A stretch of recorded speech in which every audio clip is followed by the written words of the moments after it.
Another quick one. They are coming in very fast this morning. I have a 2001, I think, model of a Mini Cooper. That's the interior. These things have a bit of an identity crisis, or deficiency, if I would call it that. The Mini Cooper used to be a UK brand. I think it was a Leyland. There was a manufacturer from the UK that was making them. Then this one is actually made by BMW, and it's got a 1.6 liter engine, I think. But if you find one with a diesel, that one will have a Toyota engine. That's why I said they have a bit of an identity problem. Anyway, intermittently, this vehicle will it will crank but fail to run, and then also refuse to talk with the scan tool. No check engine light will come on, and if you sit around long enough and attempt it again, hey presto, it just operates like there's no problem. Sam told me he couldn't find. Sam has been on this vehicle before because it was brought in from the road. At some point, it turned into a roadside emergency, so Sam went to attend to it, and is actually the one that drove it to the garage here. I'm actually sitting outside the garage. Inside the garage is a bit too full, so I'm going to try to work very fast with this. Try to rule out a few things. First of all, turn the key on. Right now, I don't see the check engine light. It's supposed to show, yeah, it's here.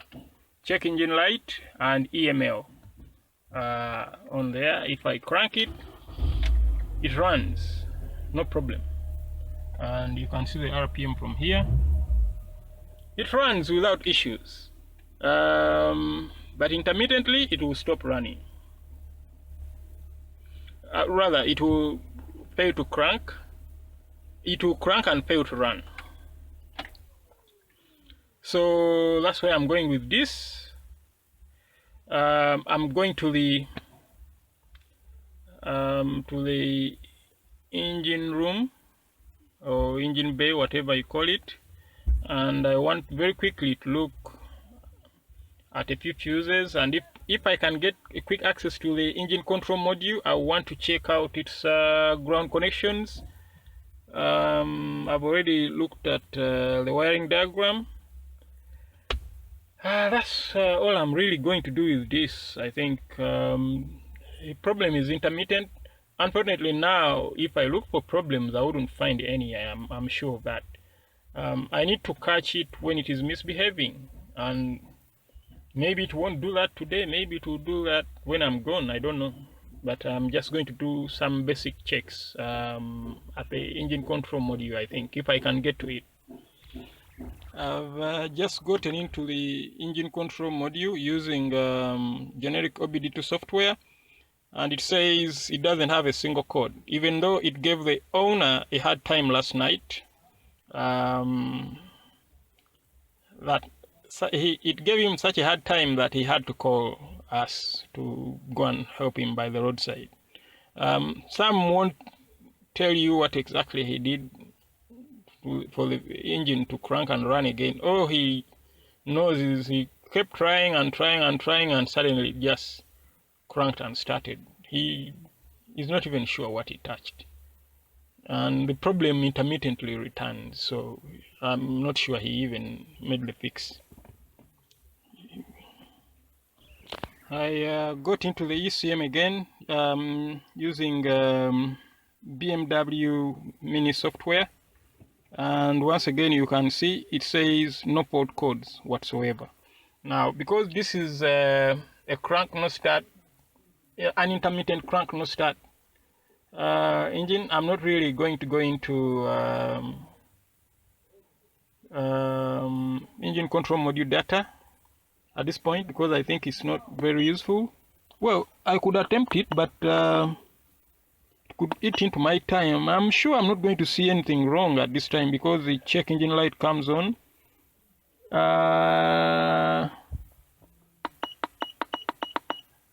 Oh, there's something interesting about the EWS, the immobilizer control. That's the immobilizer control, but that wouldn't stop the check engine light from coming on, even if it was an immobilizer problem.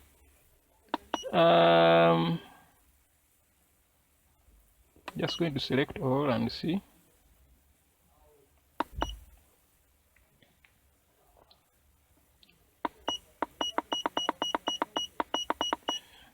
That seems to be fine. Oh, it says here previously it has tried to unsuccessfully communicate with the engine control module twice. That's interesting. Was that when Sam touched it, or was it when it developed its own issues? So that could be an interesting lead. In any case, I'm going back out. I want to see general data. I want to see select all. I want to see main relay. Main relay is active. Fuel pump is not active, of course, because the engine is not running. But if I cranked it and run, that will go active. See, it has gone active. I want to turn the engine off temporarily. The main relay stayed active. The fuel pump really went dead.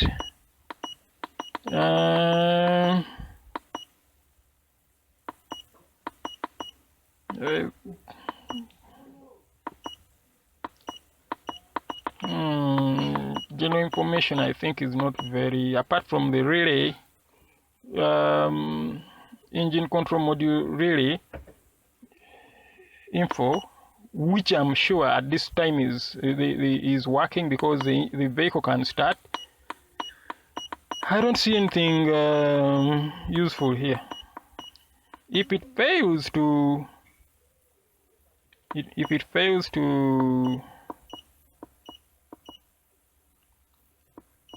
crank, then again I would get into that and try to look at it. I would get into the engine control module and try to look at the relay on-off information. But then again, remember, this vehicle won't communicate with the scan tool when the ghost shows up, so that wouldn't again be useful.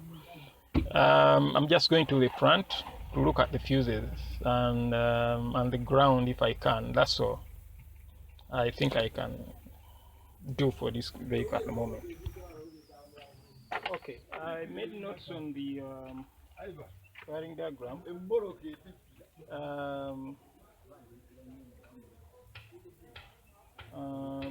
I need fuse.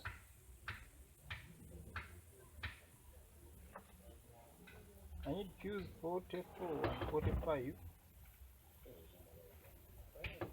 I need to check fuse 44 and 45. Unfortunately, I can't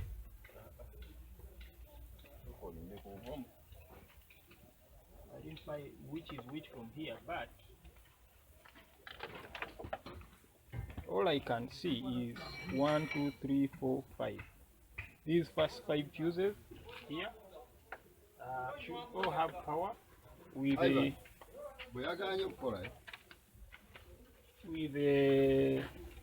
T turned on. Actually, there is another fuse panel inside the vehicle, and it has the fuses that are listed on the wiring diagram. But because this external fuse box also has fuses that are related to the engine control module, which is this one, that's the engine control module there. I'm going to have a look at these first, make sure they are working. I know they are working because the vehicle is running and it doesn't have any fault code. So I'm just going through this just to show you what I would have done if this vehicle wasn't running.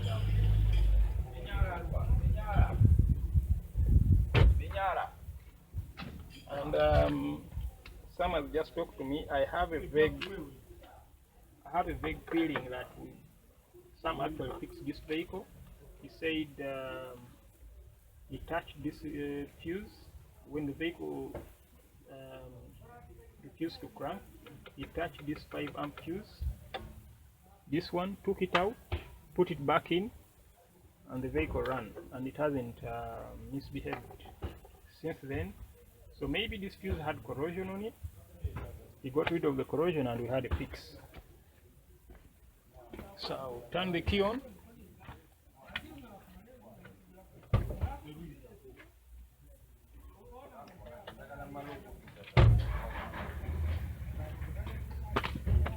I have a vague feeling this vehicle has been fixed, but I'm just showing you the initial steps I would have taken. This vehicle, I would have tested this fuse. Okay, all these 5 fuses, so that is good. That one is good. That one is good too. That one is good too. That one is also good. That's the last one. This fuse is blown. Oh no, it's not. It's working perfectly. So that's about it. I don't see any. Oh, this relay is a ECM power relay, so I need to clear it. Click. I know it's clicking because it's the engine is running now. And unfortunately it's a bit too far. I can't reach the ignition key and still have my hand or fingers on this, so I'm going to skip that for now. All I can check that it has power. I'm taking the relay out. I can actually test it from here. I can plug it in and out, and I'll feel it. Yeah, I can already feel it. It's clicking. Every time, unfortunately, there is a vehicle that's being reversed out of the garage, so you won't hear. I'm not so sure if you can hear this really click.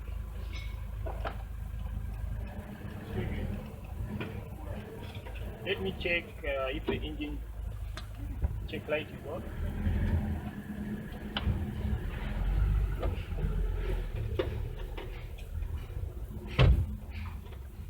Yeah, it's on. The engine check light is on, but that's fine because it is a engine control module that actually activates this relay to power injectors, coil. It has a pair of coils here, oxygen sensors, etc. I'm just going to try to crank it because with this really out of its location, with me having unplugged it, this engine shouldn't run.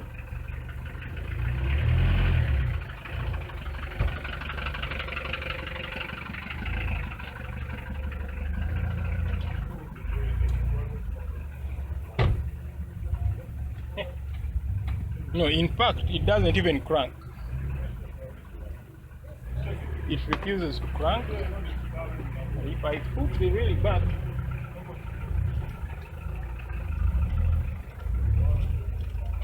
there's a lot of noise around me, but I don't know if you can hear it going click, click, click, click.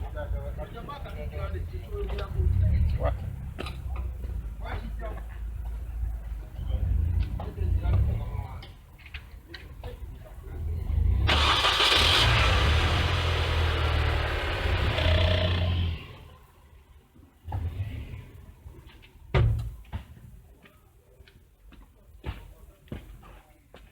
So that means this relay is actually the starter relay. This one. Actually the starter relay. I'm going into the vehicle right now.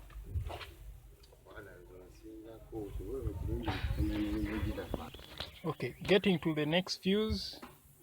Inside the vehicle is going to be very, well, not very tricky, but it's kind of tricky when I have to show it to you on the camera. But basically the fuse I'm looking for is fuse 34, which should be, it should not have battery power.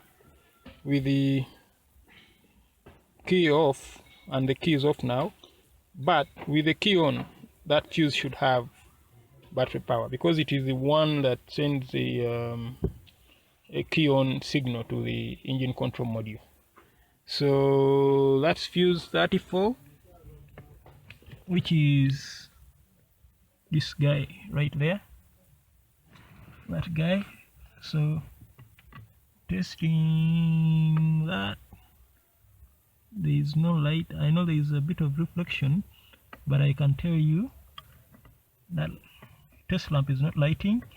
So I'm going to come to the ignition switch and turn it on.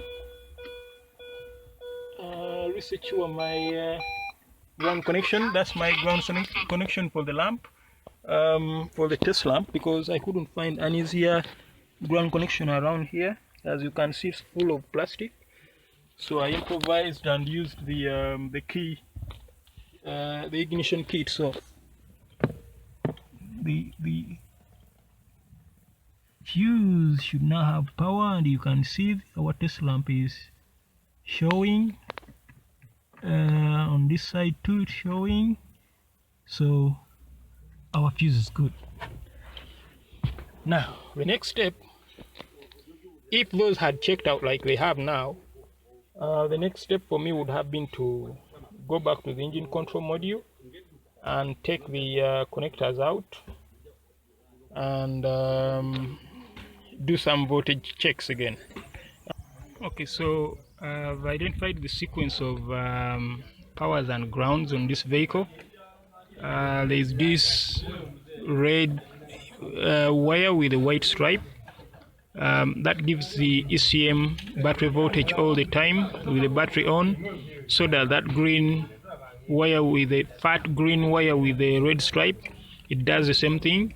The wire, this I don't know if you can clearly see the color on that wire where I've placed the pin. It's a green with a blue stripe. That's the wire that gives the engine control module battery voltage with the key in. And on this side we have those two fat brown wires. See them? Those are grounds. I'm just going to show you. I don't have to repeat all the tests I've done. I am just going to show you that this green wire with the blue stripe where I put the my pin is on with the ignition key. I'm going to leave my test lamp here and go to the ignition key and turn it on. Right now you can see the lamp is off. You can see the lamp is off. I'm going to turn the key on.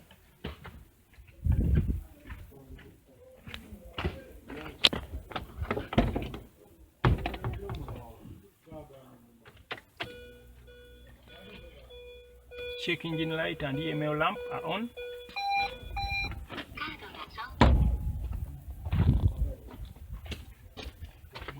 See, the test light is on. If I turn it off, of course, if I turn the ignition key off, of course that light is going to go off. So the next one, these two wires, this one and this one, give the vehicle battery power all the time with the ignition switch off. Back probing the red and white stripe right now.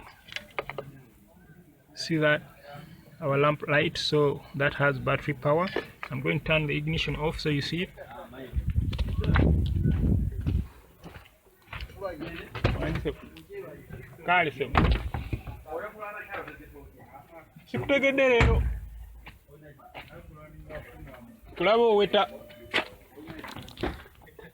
Okay, back here the ignition switch is off and you can see our lamp still lights on that wire. And then there is this other really fat one, green with a red stripe. It's where I'm pinning that now. You can see that also lights the test lamp.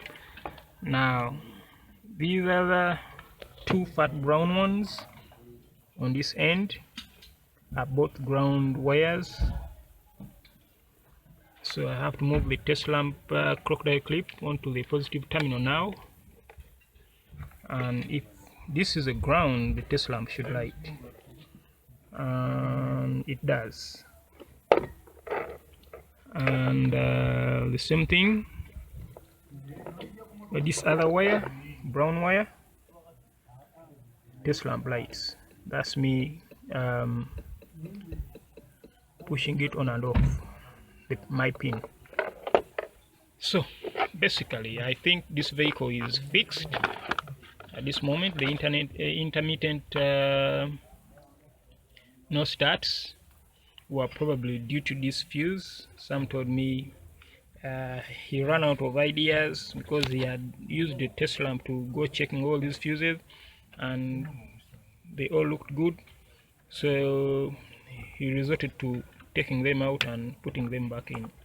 And when he did it for this one, check engine light came back, vehicle has cranked and started since then without fail. So I think this is a fix. I just wanted to show you the steps I would have gone through if I'd got to the vehicle first.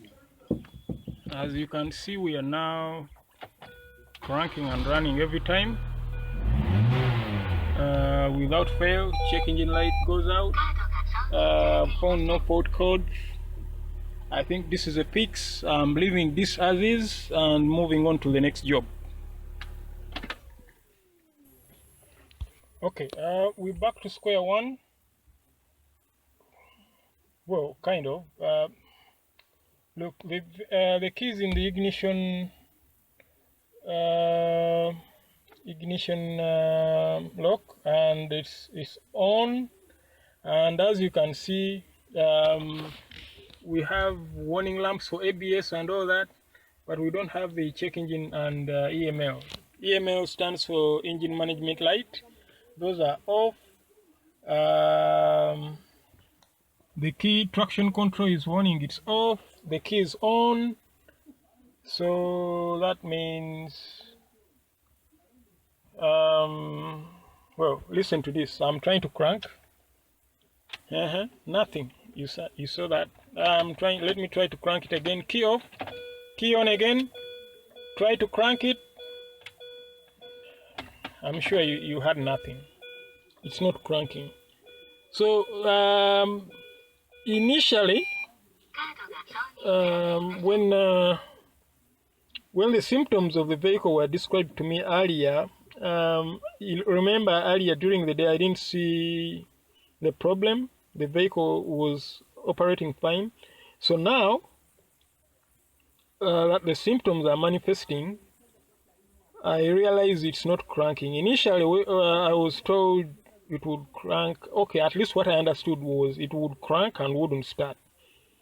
And I looked at it as that. But now, because it can't crank immediately, I went after the no crank issue. It has an ignition starter relay, which is not operating.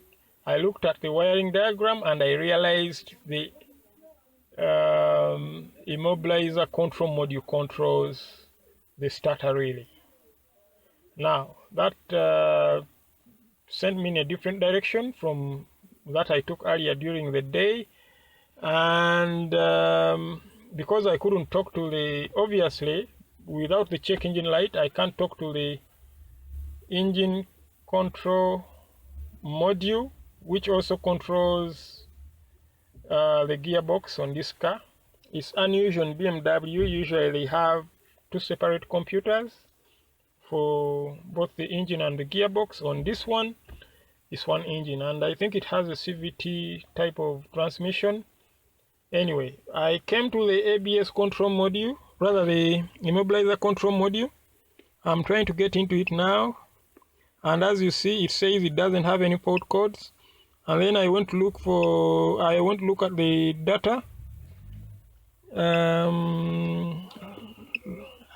was trying to look at everything, try to see if anything is abnormal, and sure enough, if you look at that, it says starter motor blocked due to the park neutral switch.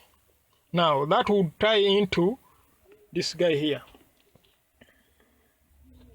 the gear lever park neutral switch. I thought the problem was with the switch being in P only and it would operate in neutral, and nah, it doesn't. So I think we could have issues with the connectivity between the gear lever and the control module. I'm going to go back to my computer and look at the wiring diagram for the gear shift lever and see where those wires are running to and what could be causing this issue. But obviously with the park neutral switch interpretation of the EWS and it refusing to allow the engine to crank and run, because of that issue we are going to change direction now. This is very interesting. I think we're on to something now. We've suddenly caught it. It's intermittent, but I think we're on the right track now. Trying to trace the source of this ghost. Right, I've had an opportunity to examine the wiring diagram and I've worked out a few things. Now remember, the immobilizer EWS control unit was complaining about the status of the park neutral switch, which happens to be this guy here. And as you can see, this is the transmission range position sensor. So that is the gear selector lever. Has a wire coming, that blue wire coming like that to the electronic immobilizer unit, telling the electronic immobilizer unit of the status of this switch. Now this switch must be passing a signal of 12 volts that comes on that yellow wire from I'll scroll this. First of all, before I scroll up to see where the 12 volts come from, you can see that if we have an issue with that switch, either it receiving power or it being or it malfunctioning, we are going to have an issue with the immobilizer. Will take exception to that and will refuse to allow the vehicle to be cranked. Now if we follow that wire, yellow wire upwards, we shall find that it goes all the way to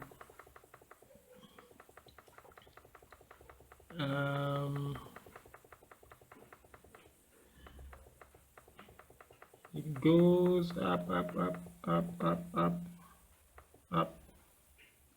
up. See, it shares that 12 volts with some other stuff which we are not really interested in right now, but there we are. That yellow wire comes from fuse F04, which is given 12 volts, which is given battery voltage by the main DME relay.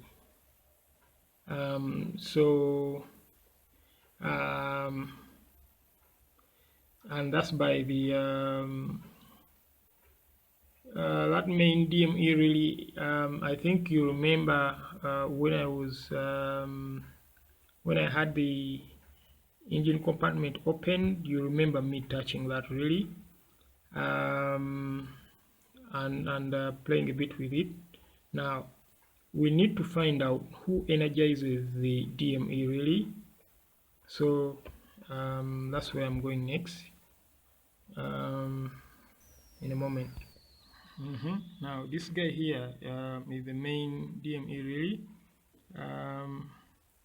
You can see one post of that relay has battery power all the time with the battery connected, and the other when that connection is made, it feeds the three fuses which feed various multiple circuits, as you can see from the wires going leading further down. But the important bit to note here is that with the car not refusing to crank and run, these fuses don't have power now. These three fuses don't have power. So that tells me that this really is not being energized. This connection is not being made. And indeed, it is true when you go to the vehicle, this really is not being energized. Now, we have to find out who controls this really. You see that on the control side, it receives battery voltage all the time, as long as the vehicle has a battery. And if you follow the other wire, the other wire for the control coil, you see it's brown and red. It goes down, down, down, down, down, down, and then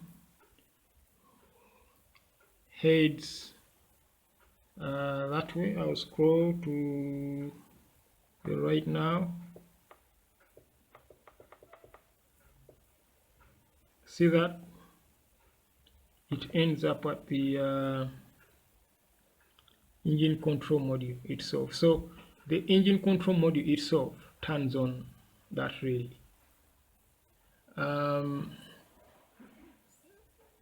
That tells me that the engine control relay receives battery voltage from the ignition key. Remember, I showed that to you earlier during the day when the vehicle was running. There was, I think, a green wire with a blue stripe. I think that wire had battery voltage every time I turned the key on, and it would lose battery voltage every time I turned the key off. So when the engine control module receives battery power or voltage on that wire, it should, like it was doing during the day, it should energize the DME main relay, which will in turn power many other circuits related to running the engine and the gearbox, and that is not happening. You saw during the day that whenever I turned the key on, that wire was getting battery voltage, and it was strong enough to even light my test lamp. So I have no doubts about the integrity of that wire from the ignition key. So that leaves only one suspect at this point, that is the DME itself. And according to Sam, who has been driving this vehicle, test driving it, he says it seems this problem develops when the engine is hot, when the engine is warm, when the car has been driven for a while. So with the engine control module sitting next to the engine, I don't know, in the engine bay, maybe the temperature issues there. I mean, like it gets hot, something is loose. Maybe you got loose transistors or something. I don't know. Something must be happening to the battery voltage on that green wire with a blue stripe. When it gets to the engine control module, for some reason it doesn't get to the IC or chip that's supposed to turn on the transistor that controls the DME relay. With that, I've run out of suspect. That's the only suspect I've got now, because I've got battery voltage coming to the computer when the key is in the on position, intermittently the computer, the DME module, is not turning on the DME main control relay to power all the other relays and a fuel pump, etc. that require power to run the engine and the gearbox. That's where I'm ending this investigation.